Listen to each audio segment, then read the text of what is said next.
for the town hall, but I want to thank everybody for coming. Members of the community, I see a number of our school board members here and administration, so thank you for coming out tonight. My name is Jennifer Leith. I'm the chair of the Haverford Township Human Relations Commission, and on behalf of the HRC, we have a couple of our members here tonight, Joanne and Jason. I think that's it. I want to thank you all again for coming out. This workshop on unconscious bias was a planned follow-up to the town hall that we had in October. We touched on different themes during that town hall and how we can continue to make Haverford Township a welcoming community. And part of that continuing effort is understanding unconscious bias and bias in general, which is what we will learn about here tonight. I have all of these remarks, but I feel as though we're such a small group, we can be kind of informal, and I don't have my glasses on anyway, but I'll go through them. Just to give a little framing on the topic that we're going to hear about, bias, by definition, is to feel or show inclination, attitude, or prejudice for or against someone or something. Unconscious or implicit, by definition, is with no qualification or question. So therefore, unconscious bias describes when we have attitudes towards people or associate stereotypes with them without our conscious knowledge. And the reason that this is important is that about 95% of our actions and reactions occur without conscious thought. The people that study the brain, it's very fascinating. We make, snap decisions. It's just the way that our brain operates. So about 95% of our actions and reactions occur without that conscious thought. So our implicit biases often predict how we'll behave rather than through our conscious values. And sometimes if we step back from reacting to something, we may say, wow, I can't believe I thought that, or I did that. It's because our unconscious bias is kicking in. And that's clearly important because implicit bias affects our behavior and our judgment. And we as individuals and members of organizations and institutions need to be able to recognize it, check it, and also challenge it. Our speaker this evening, Randy Duque, is going to help us in doing that. Randy is the Deputy Director of the Community Relations Division of the Philadelphia Human Relations Commission. He is an experienced conflict resolution trainer. He served 10 years in the Pennsylvania Army National Guard, and he is a martial arts instructor. And I mention all this because I think your resume is pretty interesting, so a very well-rounded person. And I also want to note that Randy is doing this on his own time and without compensation from the HRC. And I mention that because I think it reflects his commitment to the work that he does every day as an HRC member. So I think we'll just get started. So please join me in welcoming Randy.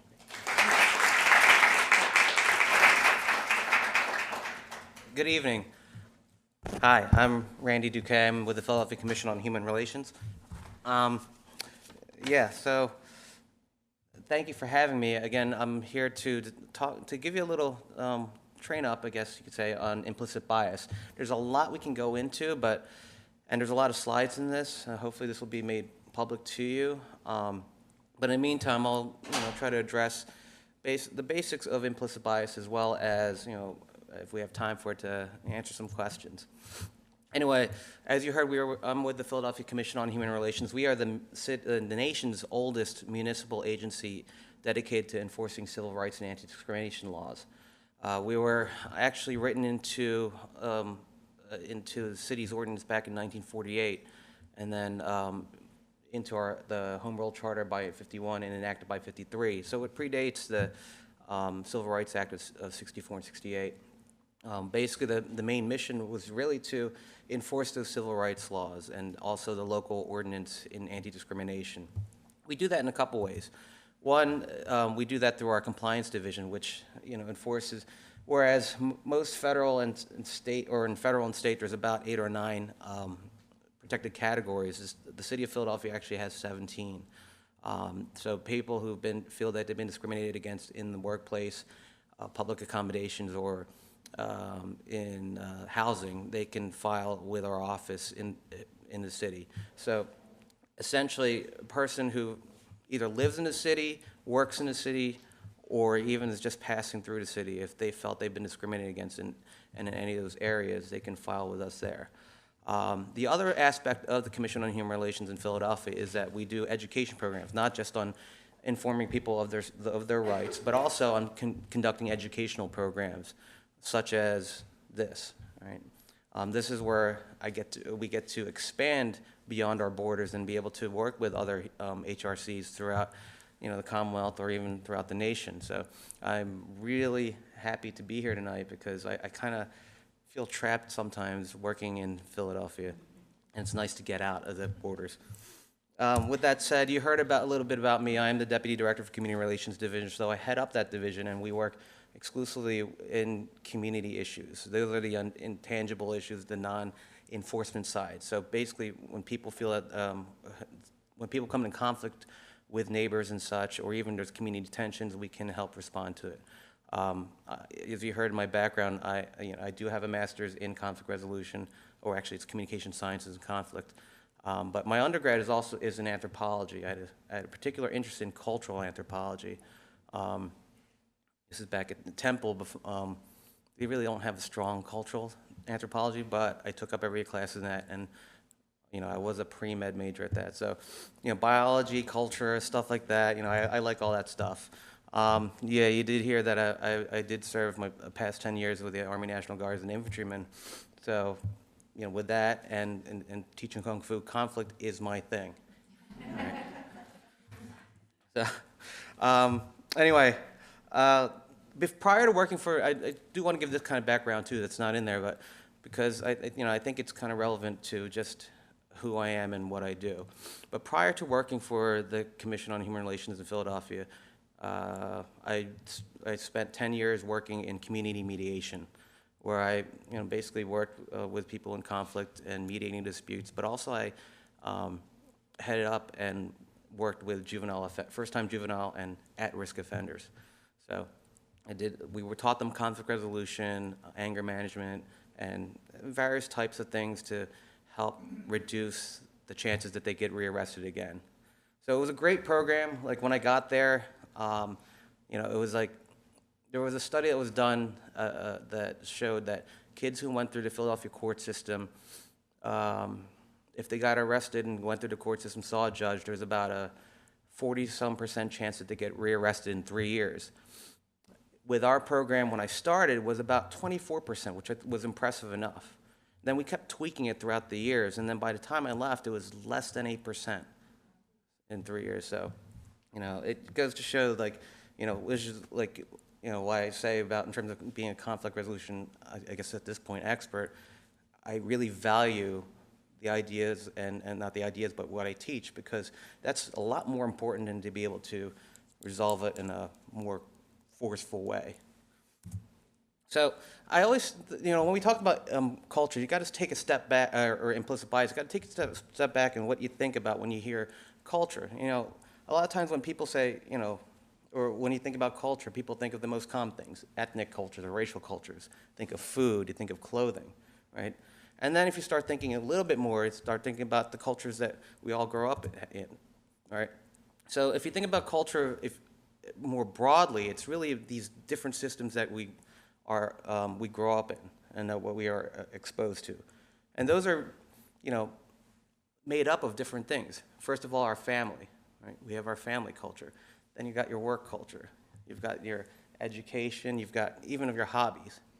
So if you think about it, do you spend time with family and talk and hang out with your family members the same way you do with your work coworkers or your close friends? How many of you have hobbies? Right? People, do you like book clubs or anything like that? It's that's a different kind of culture there. Especially if you don't share it with family members, you can't exactly relate. Say, hey, if you're into, cosplay, your family members might not be into that or might not understand why you're into that. Versus if you're into certain types of books, right? These are different cultures that we flow in and out of. What's interesting too is in the U.S. and a lot of Western cultures that increase in ethnic diversity and religious diversity, etc. The U.S. is more, I would say, a patchwork of cultures that and especially in more urban areas or closer to more metropolitan areas, you tend to weave in and out on a daily basis with different cultures. So we never exactly sort of meld these cultures again. The individual themselves, yes, but we tend to flow in and out of these different types of cultures. Now, culture is, again, really what it is, it's a way to understand the world around us. Right? Think of it this way. It's like, do any of you know another language or speak another language? Okay. So, if you think about like languages, for example, there are certain words in a language that you can't exactly translate correctly into English, right? Because that cultural reference is framed in such a way to understand that world, right? So culture is kind of a way to help define what we see, what we feel, right? Take another example, like if you're into sci-fi, right? Anyone into sci-fi? Star Trek, Star Wars, anything like that? You start throwing those. I see that one right there. So if I said dilithium crystal, you know what I'm talking about? Does anyone else know what I'm talking about? All right. See, some people won't know what I'm talking about, right? But that's a frame of reference there to a form of energy in the Star Trek universe, right? Anyway, with culture, that's the same thing. Like we have these words, we have these ways of looking at the world, which is fine, and it influences a bias, right? So, and biases aren't really inherently good or bad. It's just a sort of a preference for or against, right? Because we aren't possibly exposed to everything and every single thing, every single person. So there's no way we can actually have a frame of reference for everything, right off the bat, right? So cultures really influence the way we think, how we feel, how we behave, and those things shape our biases, right? So it becomes a cycle. Those biases then feed back into this loop where, it again reinforces the way we think, how we behave, and then if we're all existing in the same kind of cultural group, we share those biases into a culture, and then like in terms of the academic world, we talked about identity groups, right, and then in groups, so it's just the ones like us versus out groups. So, I mean, in terms of just definition-wise, you could talk about how a shared cultural group is your in-group versus something that's different being an out-group, which influences us in different ways. So really, bias is not about if you have it, but what is the impact that it makes on when it sort of influences your behavior, what you say, what you do. All right, so how is it expressed? First of all, think about this. What are your preferences in music? Right? How many of you like classical music? Love it, classical music, I mean. How many people love jazz? Country? Hip hop? I mean, see? All right, let's try another one. Movies. All right, how about TV? Anyone love reality TV shows? It's okay, right? It's safe to say I'm not going to judge. I don't judge, right? So some people really love reality shows, because it's sort of a way to just sort of, I don't know actually why. Yeah, but you can watch sports and waste some time, Again, sci-fi, I think I saw who the sci-fi people were. I don't know, crime dramas, like the CSIs, all that kind of stuff, right? There's, those are things that you have a preference for, right? And then you might not so much want to watch the reality show. Some people love the train wrecks of although there's only one that I can think of that someone got me on in terms of, when you think about reality shows, do you watch it for what they're doing or the fights they get into? Most of all, it's that conflict aspect, except for one, something about a baking show, the British baking, yeah. Apparently there's no conflict there, so I don't know how people watch that. Anyway, so we have our preferences. Right? Our books, our foods, etc. Some people have a strong aversion towards certain foods. The past 3 weeks, I had an international fellow from Pakistan work with me. She actually works in human rights in Pakistan.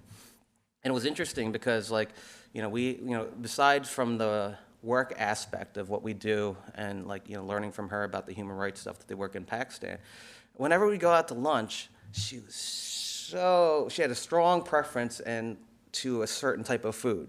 One, she was more of a pescatarian, if anything, but more or less vegetarian. But she can only eat more of Indian type of foods. It's like, hey, have you tried, at least a chicken cheesesteak? No, we're doing rice, we're doing this, her strong preference, right? Again, like this is what the food that she's familiar with, what she's comfortable with, and she couldn't really come out of that zone. So, in other words, it's that influence. For her, it's her, the way she grew up and where she'd been living, which, again, affected what kinds of foods and preferences she had. So she was a little bit, we tried some stuff and she appreciated it, but like it wouldn't be her first thing, right? Like to try other foods. She liked Turkish stuff. Anyway, now with biases, if you break it down, biases have certain parts to it, right? If you break it down from the emotional, the cognitive aspect and the behavioral, there's other words. We have our prejudices, stereotypes, and discrimination. So, if you really want to know what it means, it's essentially, prejudice is that emotional response that we get when we see something. Again, positive or negative. I happen to put up a negative one. Like, for example, a person who has this fear of teenagers. Like, they see teenagers, they feel fearful, feel nervous, and then, people are like that. Some people are like that. And essentially how it flows is like this distrust of teenagers. Why? The cognitive aspect, basically stereotypes. Oh, teenagers are bad.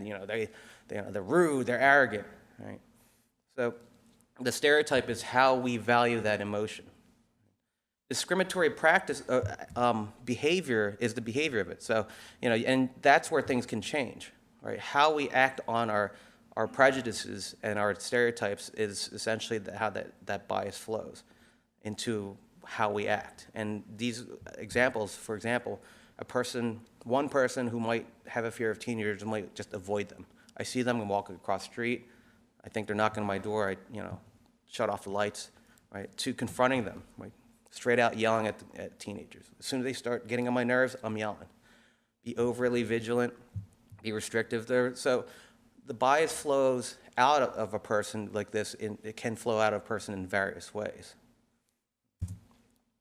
So on this bias thing, people tend to project similarities and or differences on others. So in other words, this is kind of like a baseline for an individual, right? Some people tend to try to project more similarities onto other people. Oh, you're like me, kind of thing. And that's I guess you could say a leniency towards more friendliness. Other people sort of project more of a cognitive aspect of what I think I know about a person, and those tend to be based on stereotypes. So those could be differences, right? Or what you think you understand about them, so you sort of project that onto the other person. So once again, I want to talk about my fellow, I knew Pakistan was a Muslim country predominantly. I mean, it is a Muslim country, and I knew she was Muslim, but she sort of broke the mold of any Muslim I've ever met. Like, the first day I met her, she hugged me. I'm like, wait, hold on, right? That's sort of, with the Muslim culture, it's like, you don't do that. So I'm like, I got a little confused here, right? So again, innocuous things, and on a cognitive level, I understood what, gender roles play in this religious culture, but she seemed to knock that norm some way or another. Sort of a question I had in my mind, but I just sort of, okay, let that go. Had I been sort of more overly vigilant, so to speak, it's not discriminatory behavior per se, but it's just like, oh, wait, you're this way. I might have shoved her off, might have sent her some other way, by touching her back or something like that. But, basically, again, like that, my sort of understandings were sort of different from how she acted. But we also naturally identify with others who we feel similar preferences. So no, this is a natural thing. You like a person, you feel like you have some kind of similarities. We tend to identify and find that commonality. Also, there is also a tendency for us to view and interact with people we see as similar or possess a quality that interests us more favorably. So in other words, you have to ask yourself, how do we treat those we feel are different from us? Sometimes, people, will consciously act like in ways, oh, you're different from me, I'm going to act in a certain way. But more often than not, we're not thinking about how we're acting. And it sort of influences subconsciously on people who we perceive as same or different. So, with that said, when in terms of the academics, they talk about the conscious versus unconscious bias. Conscious, like I keep saying, used to be called the old-fashioned bias. Right? In Philadelphia, this is just factual, prior to November 2016, I would have about maybe averaging 1.5 bias incidents or hate crimes reported to my office. Since then, there's been a 300% increase. Since November 2016, we've had 180, about 180 reports of bias or hate instances in 2 years, whereas before it was like under 50. Right? Again, I don't know exactly if it's because people know how to report it or see it, or because there's been an increase, or both. I could say that there definitely has been an increase in this old-fashioned bias, this conscious, like, I know I'm, a racist, or I know I have this prejudice against another person, and act out explicitly about it, right? So that's the conscious one, where a person would freely admit it, or and act on it, and it could come out as a straight-out hate crime through action, through rhetoric, through hate speech. I've seen a lot of the hate speech. Well, that's part of my job too. To monitor like protests and such like that. So I'm on the ground hearing all this hate speech all the time. And then, of course, on a more assiduous level, policies can or examples of conscious bias. Now, for the most part, though, on a day-to-day basis, people kind of like deal with the unconscious or implicit bias. Right? This is, again, what we used to call the modern day bias, but I would say it's the common bias that you deal with, right?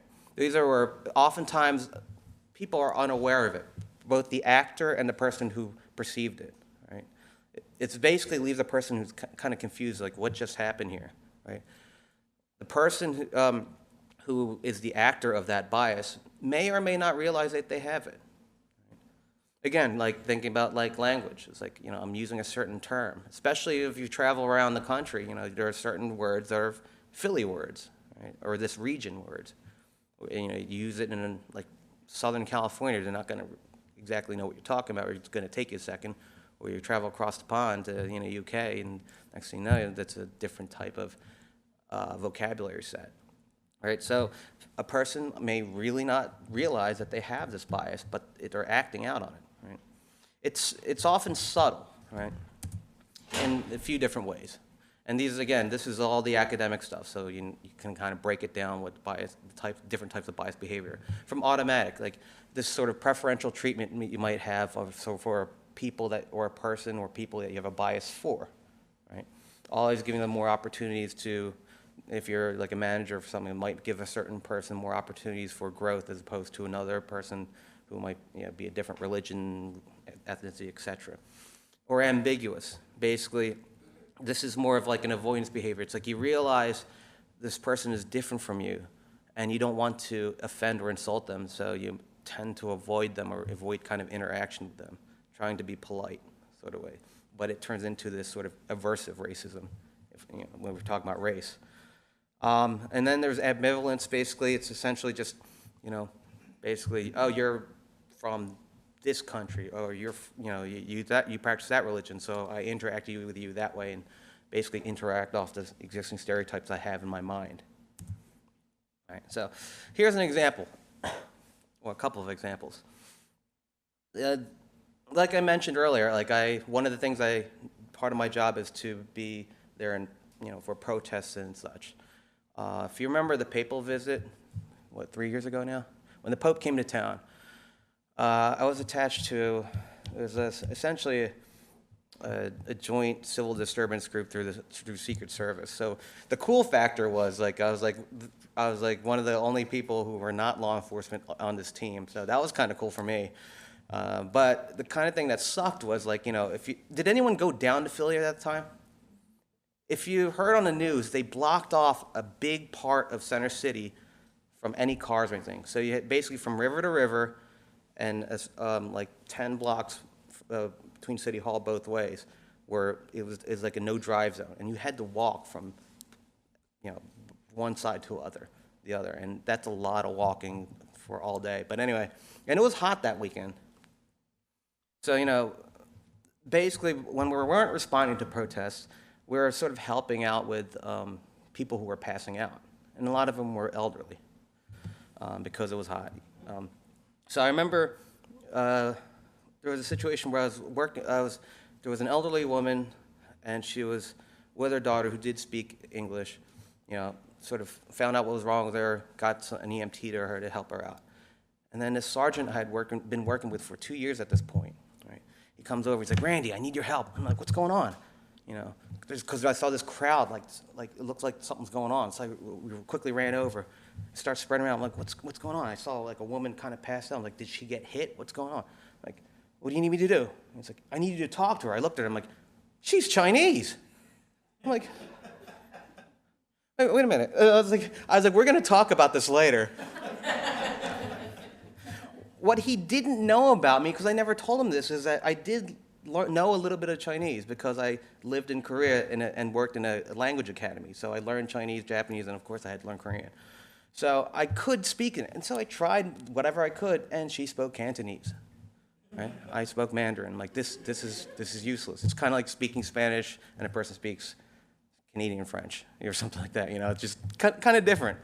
Luckily, I found a volunteer who spoke Cantonese and was able to work with her. All right. Another time, and I won't go into the other story because it just takes too long. But like essentially, that was, and there's an example of a bias that this guy again. We've worked together for a couple years, and then, in fact, we're friends. We've hung out a couple times and such. But he just assumed all Asians speak Chinese, right? So I know he never meant any harm from it, but the perception is the reality of it, right? The reality is you have a bias.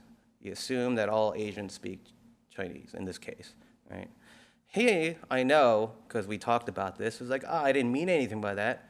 And I honestly believe he didn't mean anything by it, right? But there's something there to it, because again, the lack of exposure. This is an example of a microaggression, right? I'm pretty sure you're familiar with it, but essentially microaggressions were articulated by Dr. Darrell Wing Su, actually, I would say almost 20 years ago at this point, or if so. Are you familiar with this story? If you're not familiar with it, essentially, him being Chinese and his African-American colleague got on a plane, sat in their seats. Two white businessmen came on afterwards, sat down. There's like a row of three. And again, they're both in a business class, I think it was. And a attendant came up to them and said, "Hey, we got a family of three. Can we sit them together? And can you move to the back of the plane?" They've already been buckled in. They're comfortable. And they're like, "Wait a minute, what's going on here?" They got essentially confused. It's like, well, you had two guys who came in a lot later than us who haven't even get settled in, and you're asking us to move? Right? And so what happened was it left him thinking, like, what just happened here? Right?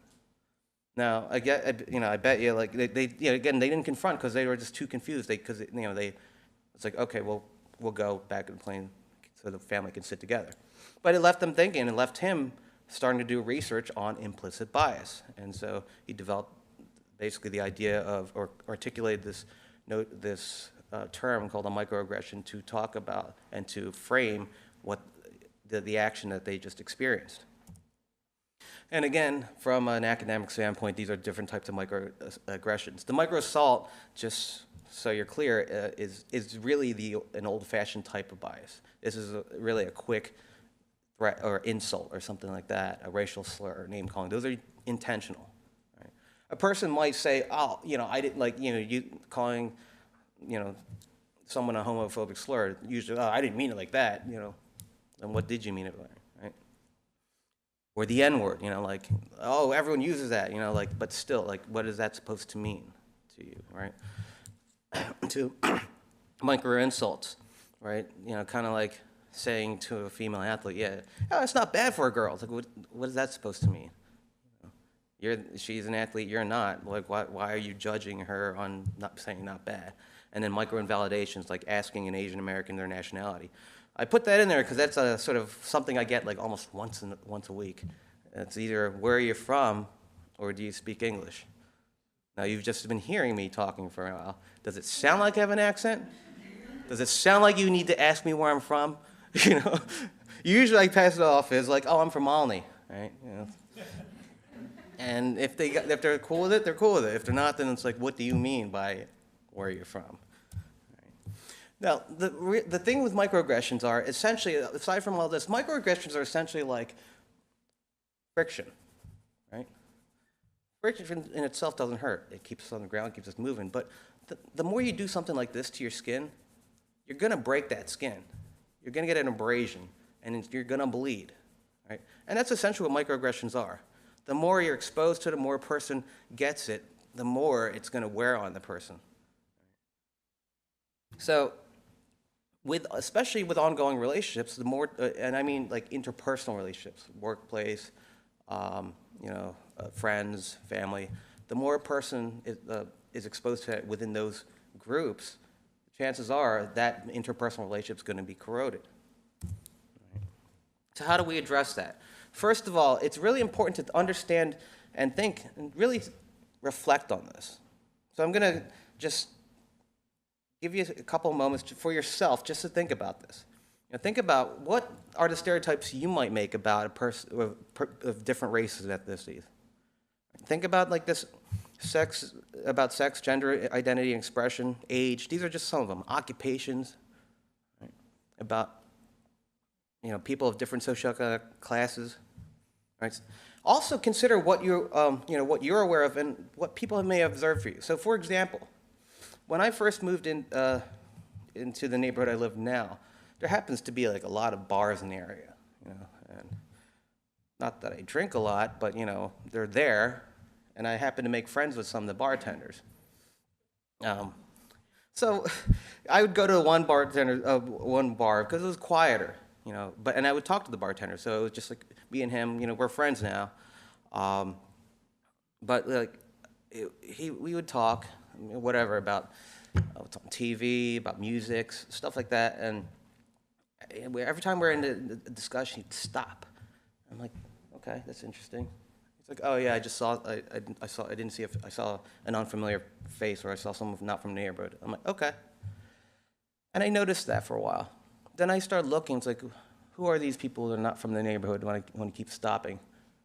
And I noticed, it's like, it seems like every time, and I told him this, I was like, every time you stop the conversation for someone not from the neighborhood, it tends to be someone who's a person of color, black, Hispanic, or, Latino, whatever. It's like you tend to stop there. And then I kind of like noted, like, I saw this white couple just walk. I've never seen them before. How come you didn't stop? And he's like, oh, well, he started going into crime statistic, blah, blah, blah.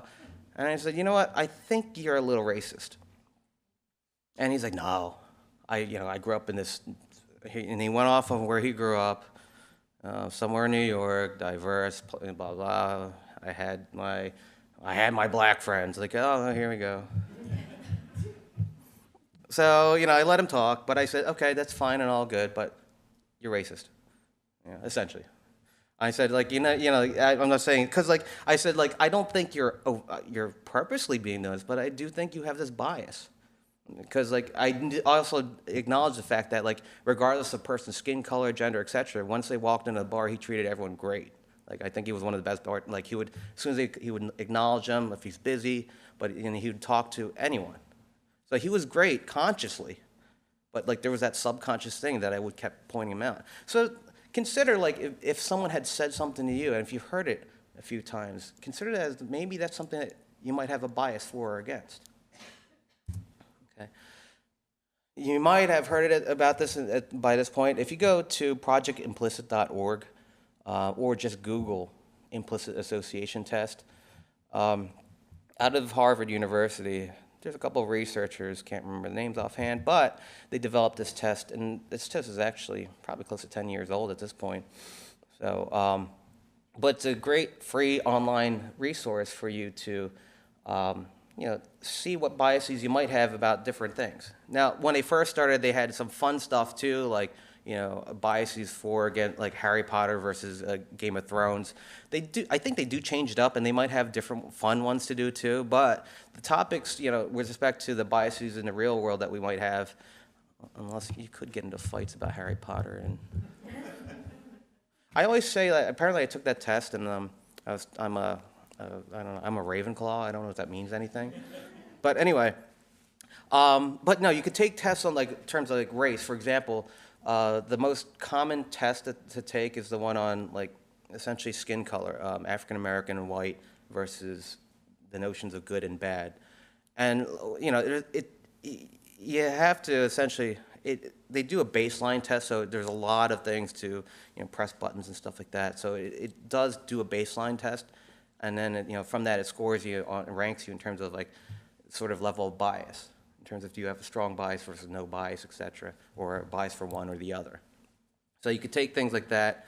But interestingly enough, you know which one has the highest bias against out of all of these? Say again? No. I would have thought that too. No, not weight. Why age?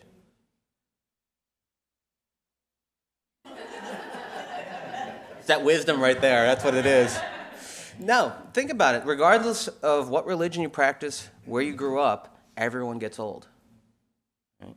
So no matter who takes it, there's the strongest aversion is towards age in terms of the research that they found. Right?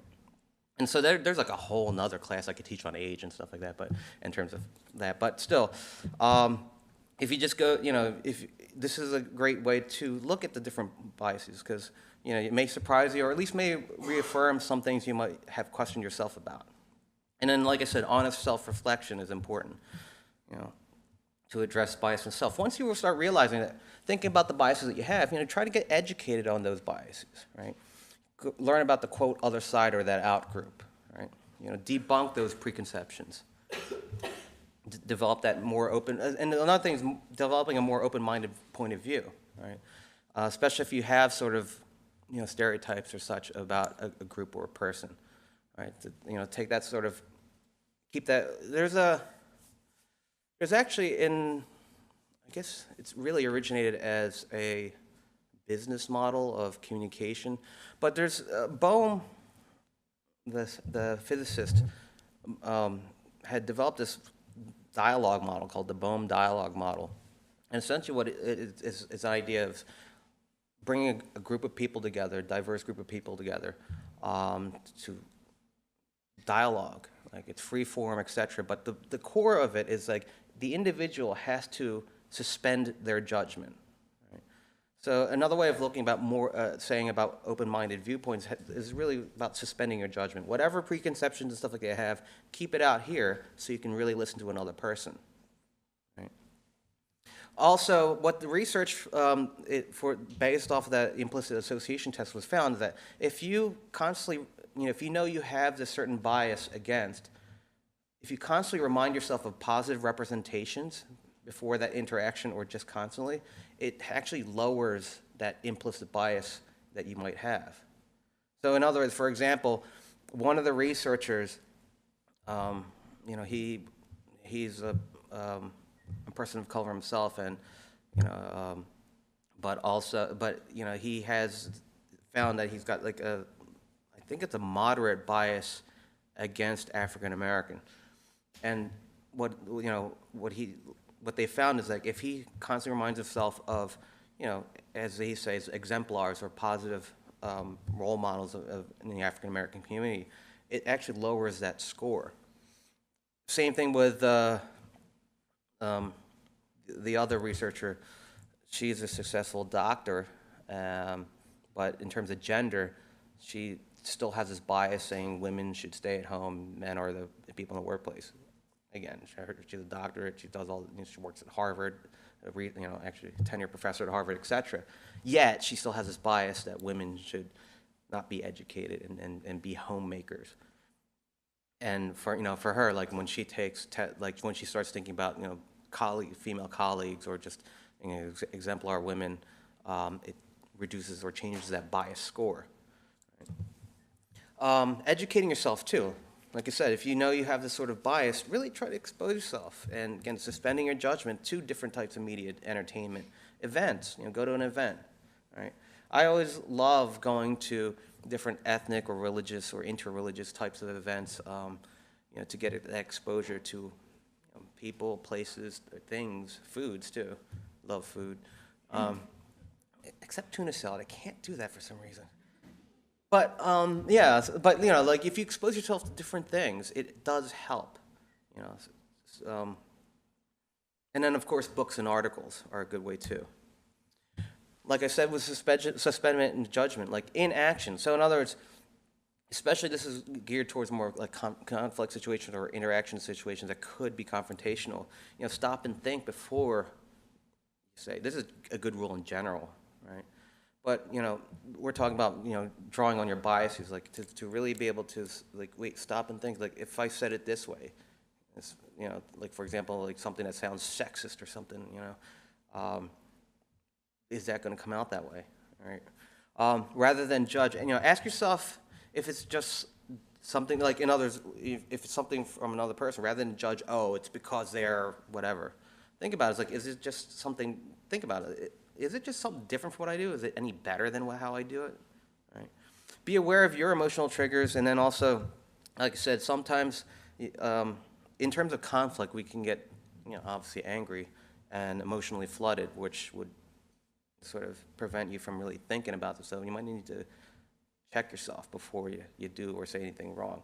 Like, you've heard cases where people have said racist or sexist things, and they said, that's not me, I would never say that. Then, like, why did you say it in the first place? It's that implicit bias coming out during emotional flooding. Right? So in other words, all their cognitive processes shut off, and all of a sudden, that sort of implicit bias, racist side came out. Right? It's an explanation. It's not, it's not it's just purely a reason explanation. It's not to defend a person who acts that way, but, that's what's happening. It's also remember, that, the culture influences our perceptions, right? So, and this can really break your brain if you keep looking at this, right?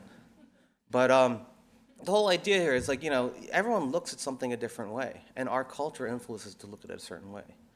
We can be looking at a certain thing, and, here in this case, like a person, it's like, oh, I'm going to judge you as being wrong because you're obviously looking at it wrong. But if you don't ever sort of mentally step outside your box and think about the other person's point of view from their cultural perspective, what are they seeing, you're not going to understand. You're looking at the same thing, just differently. The purpose in all of this is really to start looking at individuals, right? Not groupings. And focusing on those commonalities and appreciating. I wouldn't say just not the differences, but appreciate the differences. Right? If we didn't have differences, we'd be on the same track, and it'd be pretty much a boring kind of life, So the payoffs, though, with like understanding and biases is to develop this type of respect and empathy. Right? A lot of conflict and a lot of these bias-based interactions really can be sort of lessened, if not eliminated, if we, really start being conscious and being empathetic, and broadening understandings of cultures, again, in a broad sense, that are different than your own. Right? And then constantly working at it. Doesn't, it's not going to be an overnight thing. For some things are easier than others, but it's really just being conscious of it really does help, and working at it. Now, when you're addressing with the other, there's a couple things you can do. First of all, talk about it. Right? Talk about what you learned today. Share your perspectives, or like maybe like analyze things in a different, whether it be news, movies, right, observations from a more diversely cultural standpoint. Right? Consider varying viewpoints, not just ones that reinforce your own. So one thing, like, I don't like to use this, but is something we see every day, is like our political point of views, right? As some people find it harder to talk across the aisle to someone else than others, right? I guess for me, I've been basically mediating for almost 20 years. It's pretty easy for me to go either way, so, and I don't really have an issue with it. But I have my own, preferences and such like that. I just constantly try to listen, but like, you don't have to go to the extreme. But, just understanding and appreciating that within groups. This is another problem with a lot of Western cultures too. I remember learning about this, especially English speakers. You ever notice how you can define what black, I'm talking color-wise, black is, and you can pretty much agree what the color white is, or the absence color what is. But gray, we can't really say, oh, that's gray, but no, that's more of a blackish gray. Oh, that's more of a lighter gray, right? This whole middle area is really tough for us to define or really come to some kind of consensus on. But black or white, very easy. In other words, we tend to be very polarized. It's either one or the other. Right? There's this whole middle area that we don't often see, that's completely blurred. So the gradient isn't there. It's that gradient that we should really be looking at. Right? Because within the existence of that gradient are individuals, right, who will find those commonalities or maybe respect those differences. Also apply your bias awareness knowledge into the daily interactions. Right? As you become more openly, consciously open to different types of cultures, start applying it into your, the different interactions. And also consider when you're making decisions, how that may impact it in a diverse community. Right? That's why it's always good to try to build, especially in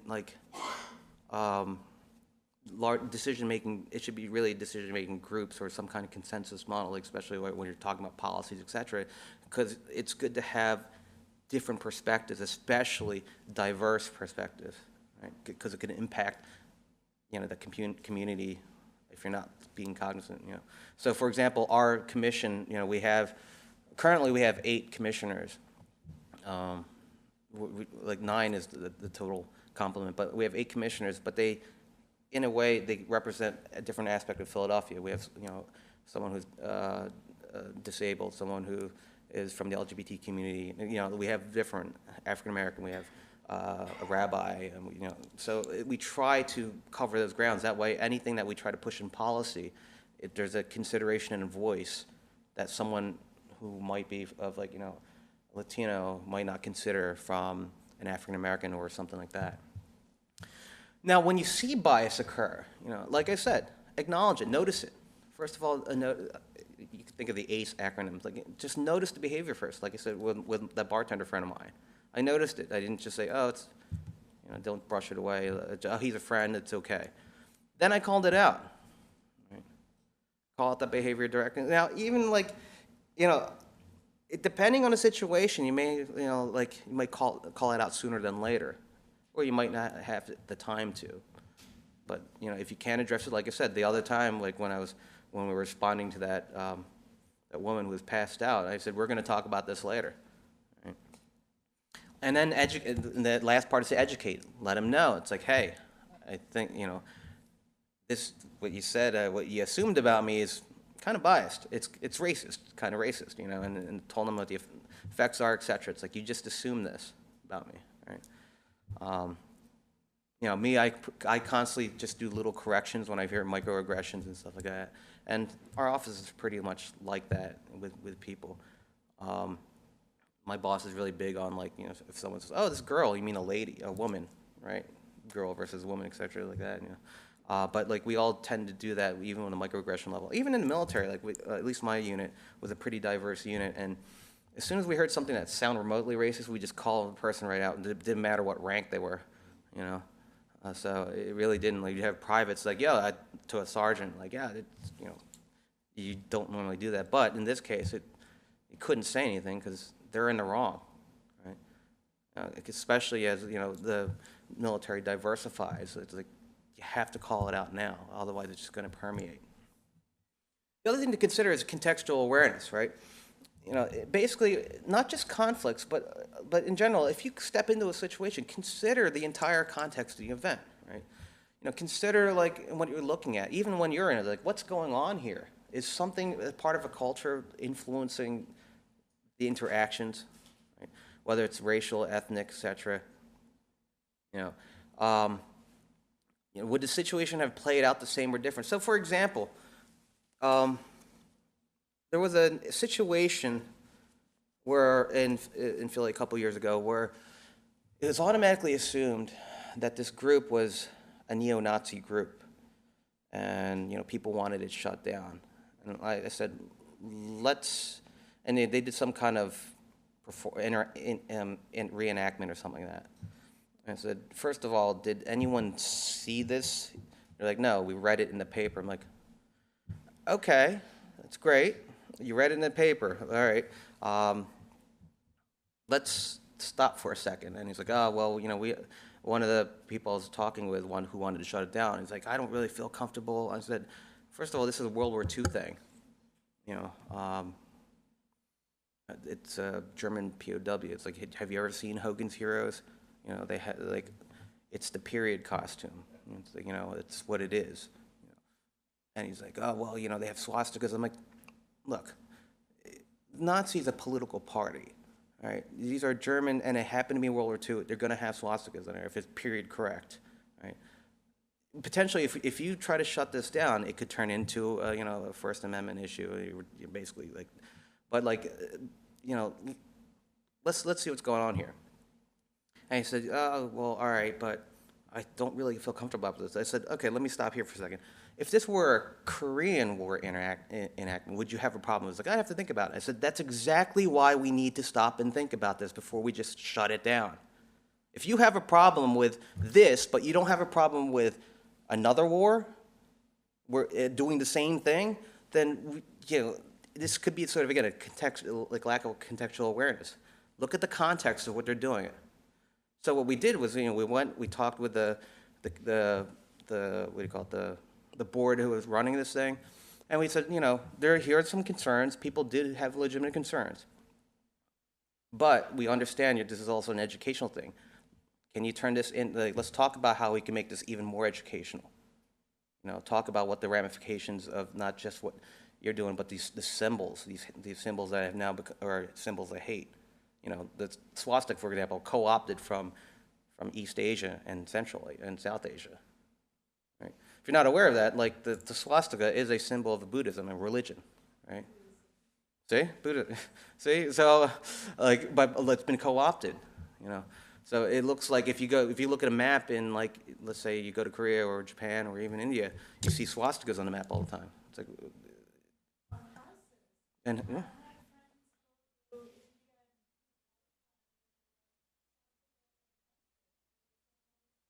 Mm-hmm.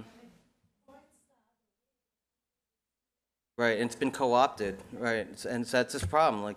But anyway, but yeah, so it's consider the context of it, consider what that was. But luckily there were really not luckily, but there was no fallout. First of all, it's just whoever read that article, the way it was written made it look like there were Nazis, but they were not, in fact. We also actually worked on them to make sure that doesn't, improve on that as a learning opportunity, in terms of if people come to this event. So, but like I said, you could, if you apply contextual awareness and see what the situation is, perhaps it could play out differently for the better, right? In other words, the quick question is bias playing a role in making the situation worse? So to summarize with biases, first of all, once again, biases are about the context form from our various cultures, right? With us, we flow in through a lot of different cultures, and that's really another reason why to not stereotype a person because of the color of their skin or because of what they're wearing, because you never know. You really never know. Bias affects how we, view and interact. Another example, I remember a friend of mine. He was Filipino, and he was in Germany, and he was saying basically some stupid things. Got on a bus. I think he was African or African American. I think he was African American. He wasn't saying anything racist, but he was just sort of, I don't know, making fun of something, what he was wearing or something like that. He was just telling me the story. He was making, because the guy got on the bus with some strange clothing or whatever. But, you know, talking to his buddy in Tagalog, one of the languages in the Philippines, and the African American, I'll just say, or came over and started speaking to him in Tagalog. It's like, basically, it's like, I understood what you said to me, you know, and like, or said about my clothes or something like that. But, you know, you never know, right? And this is not just a check on what you should be careful what you say, but also just check on who you are, right? But, you know, again, biases, just understand the biases also affect how we view and interact with people of different cultures. So impact, the bias, you know, we all have it, just the impact. Now, while not everything is about race and biases, you know, it often does play a role, right, in influence and how we make our decisions, how we act, how we behave. And again, taking away bias, just think about these preferences. You know, you might interact with someone more friendlier to you because they have this more pleasing character that you sort of have an affect towards, right? You know, it's not about race, but it could be. It could be a bias in that chance. But just understand that, you know, these can potentially influence these. Also, the perception of one's actions. Here's another one. Now that I'm thinking about it. How many times have you heard the expression when correcting kids, "Oh, boys will be boys"? Yeah. That's sort of a bias to say that boys can get away with things, or, oh, they're more naturally violent, or, you know, whatever, you know, it's natural. Well, it's an expression, it's fine, but to actually act and make decisions based on that kind of attitude is really bad. To say that, because again, it sort of keeps this gender difference. Oh, girls can't do it, but boys can do it, because boys will be boys, right?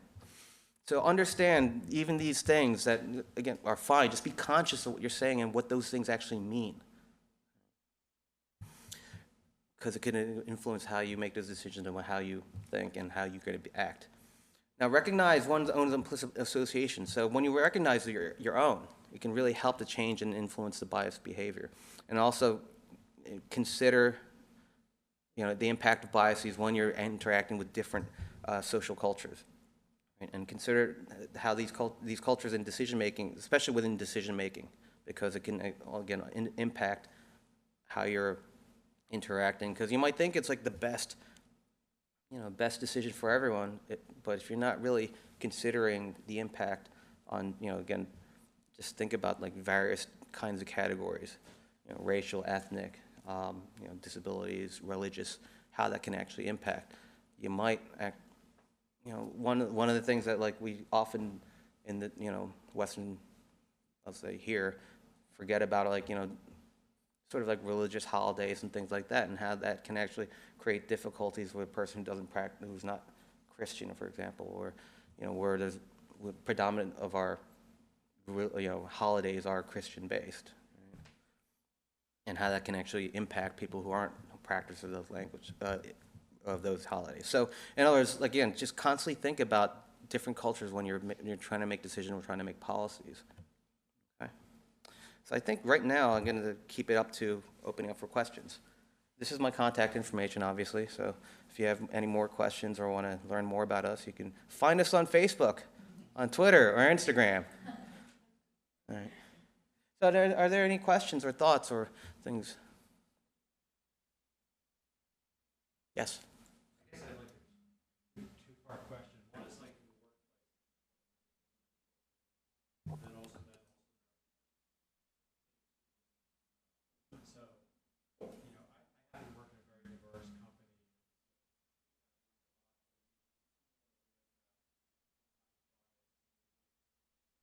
Not like exposed.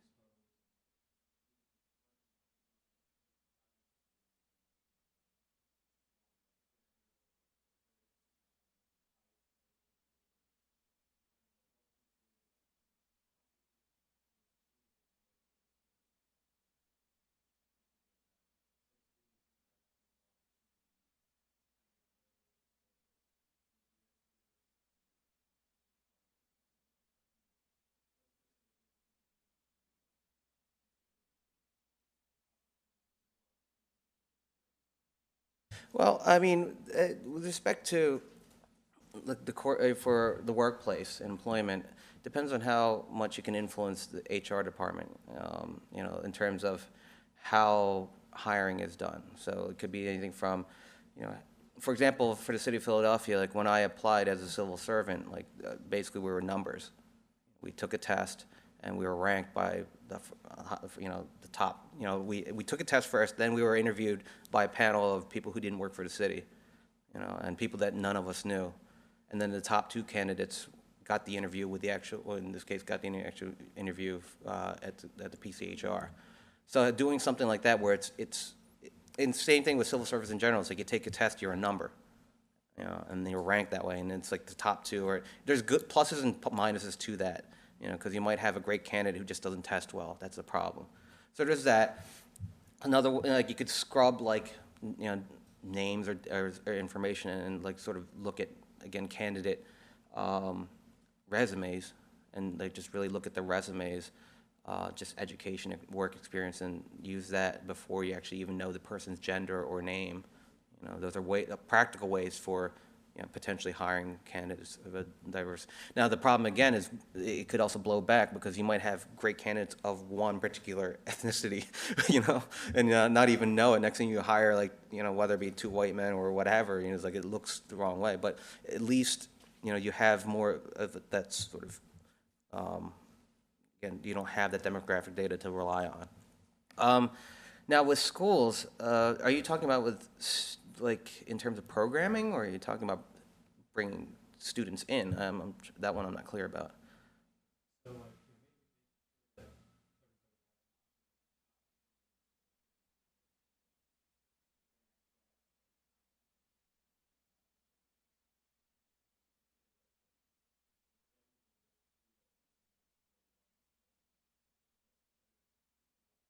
Right. I mean, a lot of it is, because in terms of conflict, what I call a conflict responsive community, school community, because biases create conflicts as well. But in general, conflict responsive school communities, it really involves having the family and the neighborhood involved with the school. Basically, take identity for a school. Right? And if you have a diverse area, like they really need, speaking to what you're saying, they need to feel involved. So things like, if they are like, the parents are like first generation immigrants, for example, making sure you have material translated into those languages, or having someone on staff or someone like some way that they can access the information in a language comfortable to them. You don't want the student to become the interpreter / translator for the parents, for example. Some of it is culturally based, right? For example, let's just talk about West Africans. Like, it's interesting. Like in general, Nigerians are very high on education, right? But it's different in their country versus here. But it's all about like in a lot of countries too, with respect to levels of like what kind of degrees you have when you get higher up. But in terms of regular education is very strongly. So the concept, despite the fact that kids will be kids, they don't quite understand when their kids don't want to learn, because education is key in that culture. Like it's very, very important. So sometimes it's just more like I don't understand why you're saying my kid's doing poorly. They should be doing, like, not to say that you're going to have that, but in general, like you'll have situations where the understanding of what education is, and also the importance of it, because in some others it's like, education isn't important. I want my kid to work as soon as he's old enough or she's old enough. So understanding and just knowing how to navigate that is kind of, I wouldn't say key, but it helps in terms of how you sort of tailor your message, right? So for example, the latter case, tailoring your message to, talking about, the value of having education, even to just get like an apprenticeship, trade school. Like a lot of time, trade schools, we can't even take a person with a high school degree. So it's like, that importance, to, you wouldn't need to sell that to someone who expects their kid to go to college. You need to take a different message. So having slightly different messages helps. And then also, like, it's hard to really give equal opportunity without without going overboard, right? But if you sort of set up in a sense where everyone has the same information, and essentially it also comes down to the teachers too, into classrooms, into how the teacher is teaching to students. Because even in the classroom level, you might have a teacher who is so used to, they might be so used to teaching girls. So they're not going to teach the boys the same way they teach the girls. It's like, or subconsciously, again, they might have sort of a passion for immigrant students. So I'm giving a lot more attention to the immigrant students because I know you have the information out there. So I'm going to try to coax you harder than I'm going to work with this, white student sitting over here. So it's important also that teachers are aware of their biases that they might be having that influences how they're teaching all their children. Yes.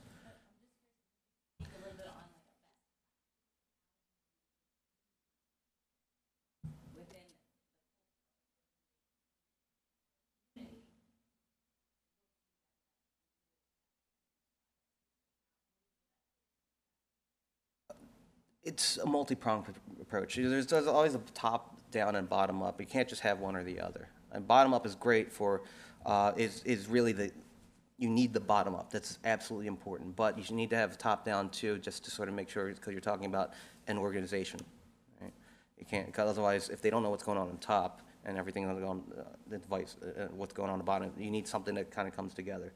So the practicality is having sort of training such like this, and also creating curricula that sort of creates opportunities for cultural exchange within the school. Like you could adapt things like little activities like they're based like I'm trying to think, I'm blanking out on certain activities, but essentially adapt school themes to the easiest ones are, a lot of times schools do, with diverse schools, have like a cultural day. Those are the easy ones you can do. But then also putting it in the classroom where, teachers will have, classroom responsive kind of sessions of like, one, cultural appreciation within context of maybe diversifying what they're reading, or also just to what's being decorated to, even having just straight out discussions, and activities. From the top, it helps to have someone who can do the trainings or who can look across the board and say like what's going on in these classrooms or these schools to we got a more diverse, like say class, like 8th grade class or something like that. We need to make sure that, our teachers are, trained up or something. You need to have someone who's looking at this too, and be able to provide those trainings. I have two. We'll start with there.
You know how you can, So that this year, like it would be nice if the parents could table you know, right, you know what, I would just take a step into what I found, because I actually just came from something today. It was a community walk. There's a diverse elementary school.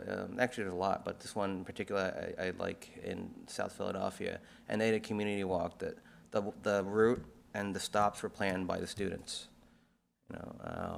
And so they stopped into one student whose family ran a corner store, and actually a couple of them, and then different like a Buddhist temple and stuff like that. The students planned the route. So, if not the family, I mean, get the students really, really involved in it, and make sure the students are a diverse group, because ideally, like the parents might want to come to something that their kids are planning, and plus you're getting that feedback, like constantly. Like when I worked with juveniles a lot, and especially when I still do it, like now, a lot of times when we're working with youth, we'll have a framework, but we want them to do the input because it's really them. It's really about them. So with school things, I would say the same thing. Like really, if we're events, stuff like I would really try to involve them as much as possible. All right. Yes.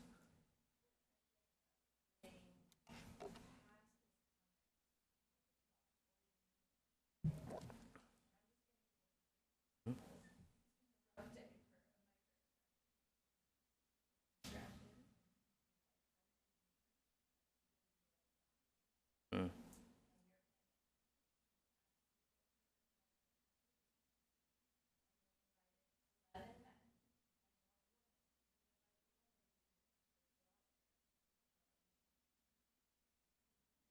And so we went back to them very politely and said, you know what, we'd really like this to.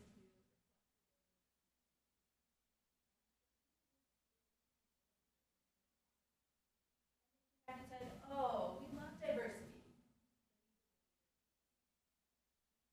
So Is that true? you could argue they're all that's right. But there are plenty of Mm-hmm. women who are already leaders or senior or accomplished due to the timing. You can't argue that these aren't leaders. Right. But there are other leaders. The question is like, how do you get past this? Oh, we love diversity. We Right. really wanted that. Okay. Especially, I would say,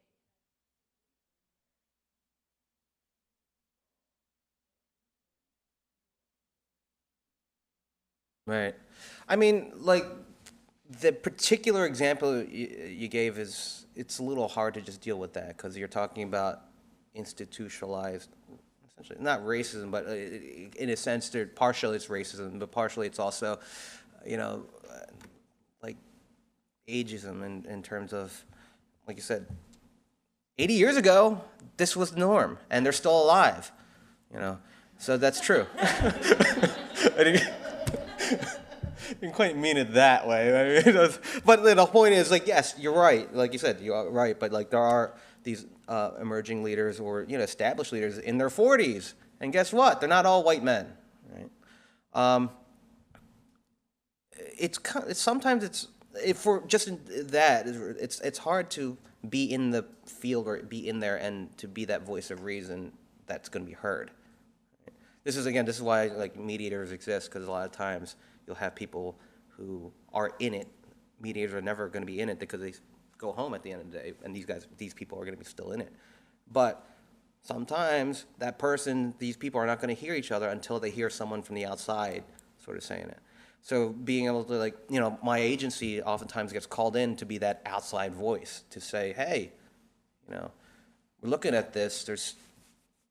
It sounds like you're reasonable. It sounds like you value diversity. Well, we're looking at this too, and it doesn't look diverse, right? So, I mean, there's that aspect, having a third party, so to speak, to be able to have voice. Now, with respect to just the microaggression itself, we didn't mean any harm by that. Again, it's the education points, acknowledge it. Like, you could be completely confrontational. So, well, yeah, you did, but I mean, more generally, it's like all right, sure, but here's what it conveys. and you need to be aware of this. And essentially, like I said, with my bartender friends, like, I know it's like, you think you're not racist, but here's what I'm seeing, and here, it's that education aspect. It's like, I hear you, and it's constantly sort of press that with a person. That's really what it comes down to. You may or may not ever make that breakthrough. I think with my friend, it did break through, because he doesn't do that anymore. Like he's just normal, sort of vigilant, like for himself. Like it's not just about, not from the neighborhood kind of thing. So I mean, if you constantly are reinforcing this, like, this educative standpoint, it does tend to break through to a person. Some people better than others. And again, sometimes you need that third person.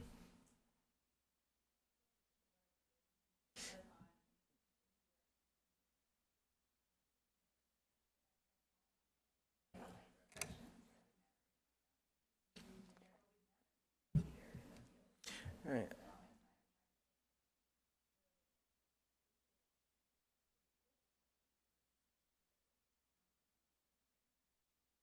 Yeah, it is. And like, that's where like, again, like, if you have the opportunity, or if it's possible to have someone from the outside to do a training, for example, in bias awareness, right?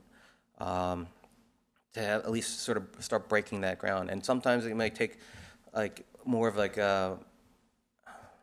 if they can not exhaust, if they can afford to have someone sort of more long term to do continual modules and stuff like that. I know, for example, there was one elected official that we worked with. He had his office not just work with us for like a one-on-one, but then hired a consultant to continue working with the staff, doing different modules.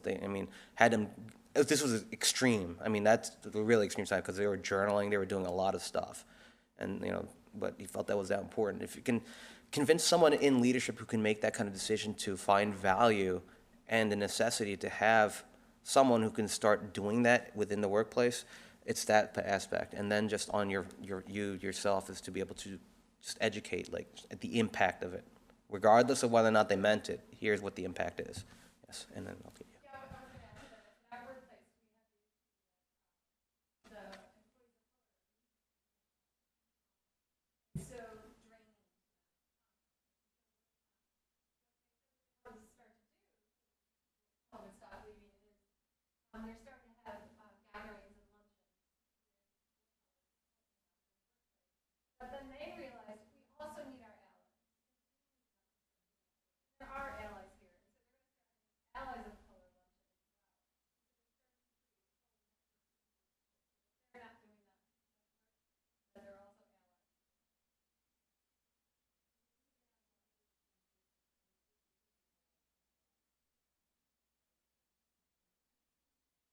Oh, there you go. Oh, that's another problem too. Oh, yeah, the politics of academia. You had a question.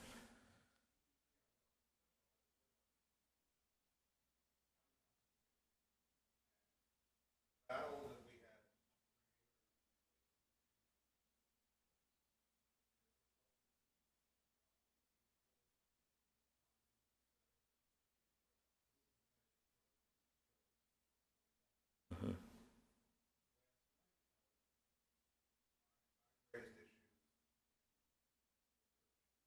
Mhm.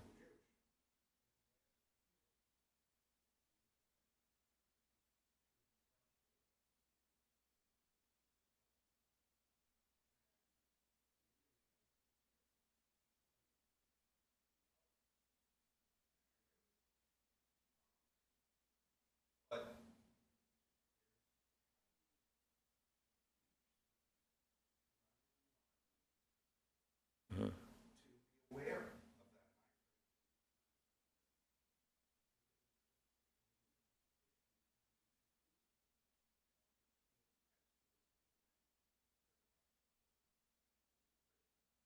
Mhm.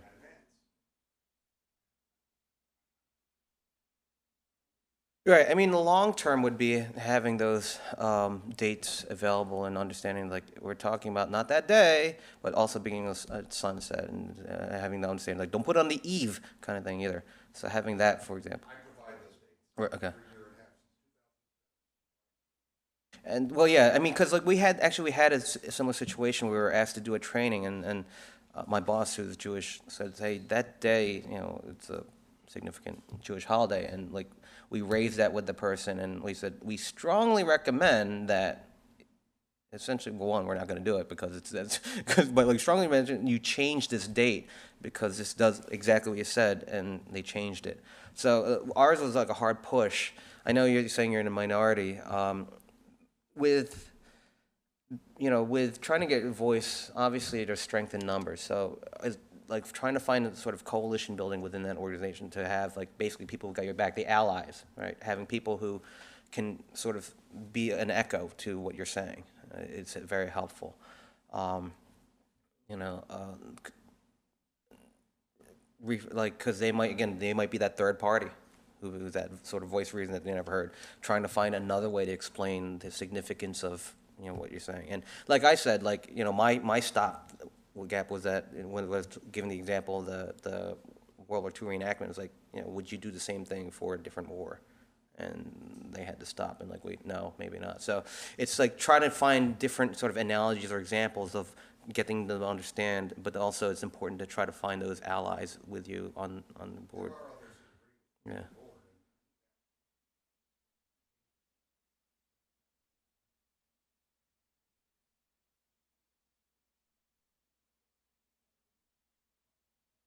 Yeah.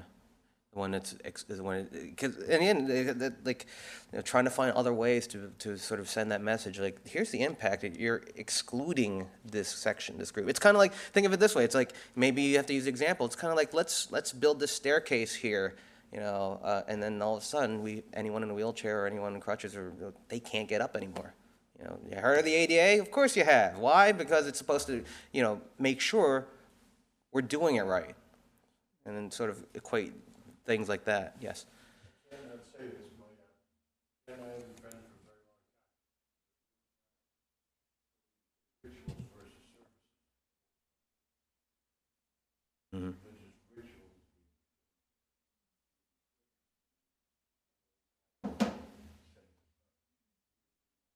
Well, yeah, but then we might have to educate them on what that means. you know.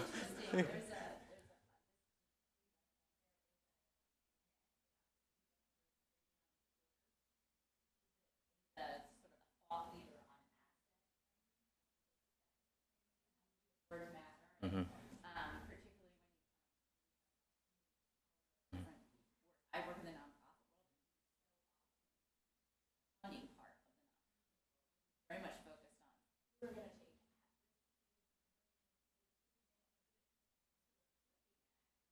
talking about the aspirations. So much of what we have in our Mm-hmm. have is really framed by the narrative and the so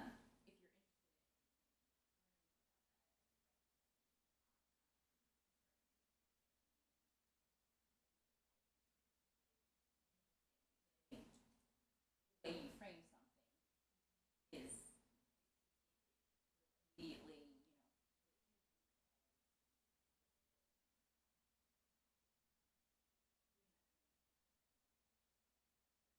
Yeah, and that's really what, like it sort of echoed what I was saying earlier. Is the idea of like you need the input from the people that's supposed to serve, and you really need to value and consider that, not just like we heard it and we're going to do our own thing, but really use that because in the long run, it helps. We've seen it time and time again. Like I said, 10 years ago when I started, or started that, working for the community mediation center, it was at again like 24%. But by the time I left, because listening to constant input from the youth and also learning from ourselves, what's working, what's not working. Right? Basically, the feedback was that like youths were like, man, if you were our teachers, we'd be in school every day. Why? Because we just listened to them. We weren't trying to talk, we weren't trying to teach them how to be right or whatever. It was more about like understanding. It was about meeting them where they're at, right? And like again, this is where coalition building comes into play. This is where sort of designing things, with the understanding and listening, really listening to the input that you're getting. Right? maybe sometimes, like for practical reasons, you can't do one thing versus another. But, you know, having to show that respect of like, I'm not just getting your feedback, but I'm listening to you, and then trying to do that. It really does go a long way, and it's just, these day and age, it's just trying to find the partners who can work with you to do that. You know, that's from day one when I started working for the city of Philadelphia. Like, that was my goal, to really start getting those networks and the connections to find those people, and to also act in that way, to be able to work with each other and to, you know, express what my point of view of, like, you know, we need to make sure we're in touch. And luckily, you know, like a lot of people are all about going out into the community and all about trying to interact. That's a big part of everything that we try to do. You know, so it's luckily it's working. So trying to find partners in all sorts of ways. Yes.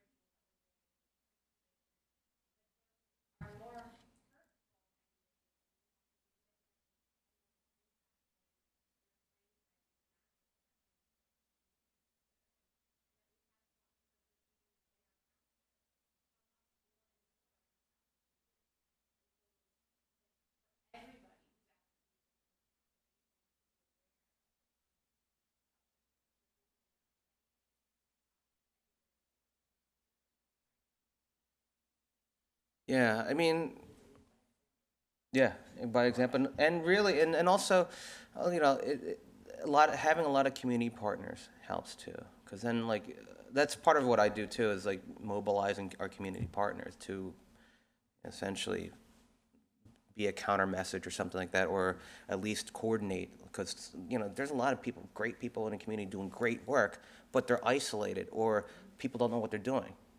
So I sort of try to make that known what this person or this group is doing, so that you know people can work together. Essentially, it comes down to how do you strengthen the community, and with a diverse community, it's about bringing people, diverse groups together to work together. You know, the biggest example, which I'm happy to say I had nothing to do with, was last week. There was a Dominican family. It hit the news. I think Channel 6 report, but Dominican family got a hate letter in their in the mail, and it basically told, you know, get out of the country. Basically, very anti-immigrant stuff. And you know, when it hit the news, it went viral actually in social media too, because like, who sent this? Where did this come from? Can't believe this happened. But the neighborhood organized basically some type of like unity gathering this past weekend. I was out of town, but otherwise they did it themselves. They came into the neighborhood and said, "Hey, you know, this is not us. We're going to hold something this weekend. You know, all of us to show strength. We don't accept this here." Right? That's the ideal, like where you can actually have communities that can do that by themselves. But it really takes us on this idea of spreading these messages and talking to each other, of like, you know, understanding biases, implicit biases, and then working against that. Okay. It is 8:30, so I mean, I'll stick around to talk to you individually, but I just wanted to thank you for your time, and I hope you learned something.